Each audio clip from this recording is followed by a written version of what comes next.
Hey guys, welcome to the masterclass on the shoulders of a jacket. This is probably one of the most important pieces of the entire jacket along with the actual jacket length. If those two pieces aren't right, we're definitely likely going to have to do a recut of the entire jacket, which is something we don't want. What does that do to your fittings? Yeah, not a good thing. Yeah, not at all. The two principles we talked about in the overview video, I want to dive more into them and really talk over them more intricately. So Nick's wearing an awesome jacket here. Which jacket is this? This is Crystal Springs Holland Sherry. Awesome. A little up there in its years now, which quote? Which quote? This for your eyes only. Nice. Nick has a nice Bond movie in each of his jackets. A beautiful Holland Sherry Crystal Springs jacket. For this, as you can see, this fits him correctly. It's the right width and it's also the right posture for him. So then it just kind of clicks right down on this overall shoulder posture. What we want to see with it is we want it to lay nice and flat up here. We want it to come and just kind of roll off and be nice and clean here. If it's not, Nick, give me a chicken wing. When he's just standing, your client's standing naturally, you'll start to see a little bit of wrinkling or a divot up here when one of those two things is off. So we want to get both of them right to actually bring in a good shoulder. Altering them, especially the width of the shoulder, is almost like quadruple bypass heart surgery. Don't want to do it at all. So when we have this nice and clean here, that's what we want to see on the majority of the garments that we design for our clients. Nice jacketing like Nick's here, suiting, etc. If you ever do an unconstructed jacket, you still want to get both these principles dead right for the overall measurement profile for your client, but keep in mind an unconstructed jacket from the fabric and the construction is naturally more just casual. It's the cool kind of vacation version of a jacket. And it specifically usually has less structure, so it can have a little more lumps and bumps here as part of a good thing and good wrinkles in there. Not necessarily part of an ill fit. So with 80% of what we make, clean shoulder, clean top of the sleeve cap, and this just continues down in the shoulders. But know as we start to really dive in and learn more about unconstructed jackets, there's supposed to be a nice kind of beat upness to them with very thin to no shoulder padding in here, and then the absence of canvassing in the jacket as well. So let's dive into the actual measurements here. Nick, could you take off your jacket?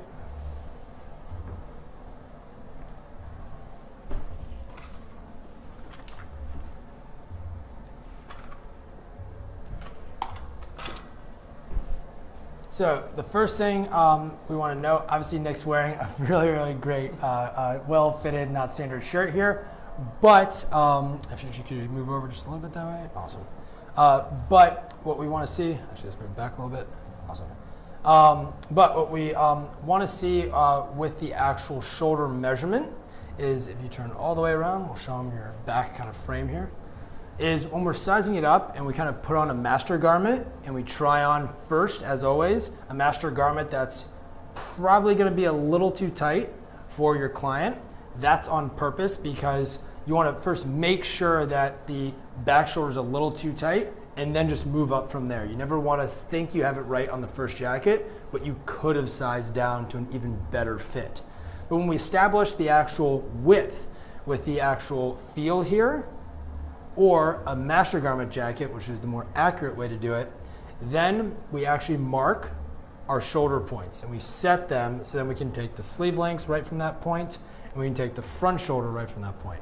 Now the most important thing here, that outside of just our first week in Not Standard and learning measurements, is that we want to make sure that when we set these points after we've established the width of the back shoulder, is that we come down at the 18.25 inches of width or whatever it may be.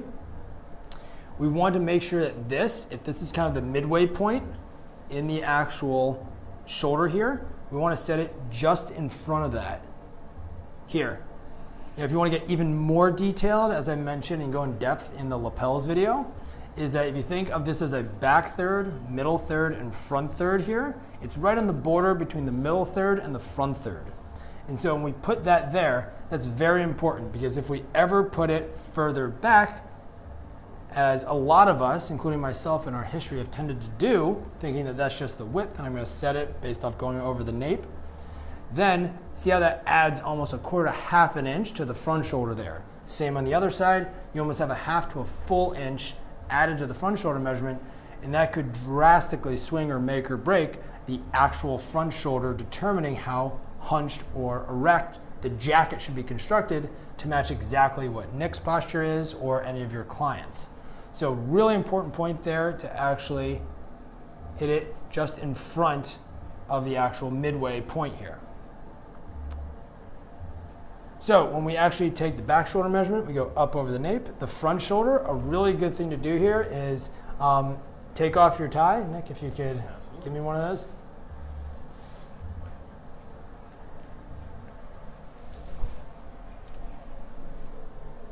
And a great best practice for taking the front shoulder measurement is once you've established the actual front shoulder points, I'll just kind of feel for them here, do a much better job later, is go to the front. If your client has a collared shirt, whether it's a polo or an actual dress shirt, flip it up like that.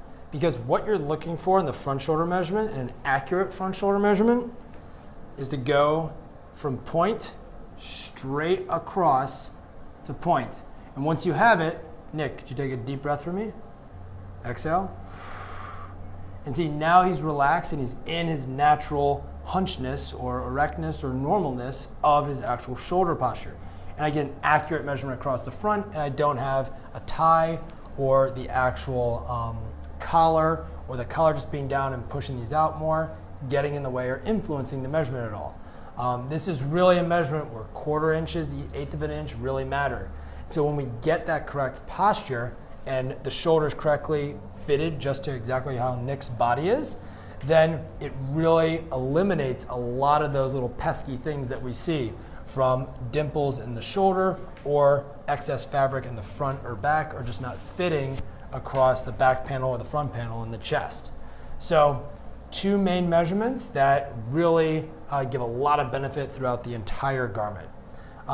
So that's the shoulder posture. If you have any clients that you've seen really kind of popped out lapels, shoulder divots, or excess fabric or pulling fabric in the top of their back panel, shoot them over. Happy to look over them over text, phone call, FaceTime, email, and maybe we can just kind of re-look at it and see what maybe happened there to make you that much sharper for your next appointment moving forward. Hopefully this was helpful, guys. Nick, thank you very much and for bringing in the Crystal Springs beautifully cut jacket.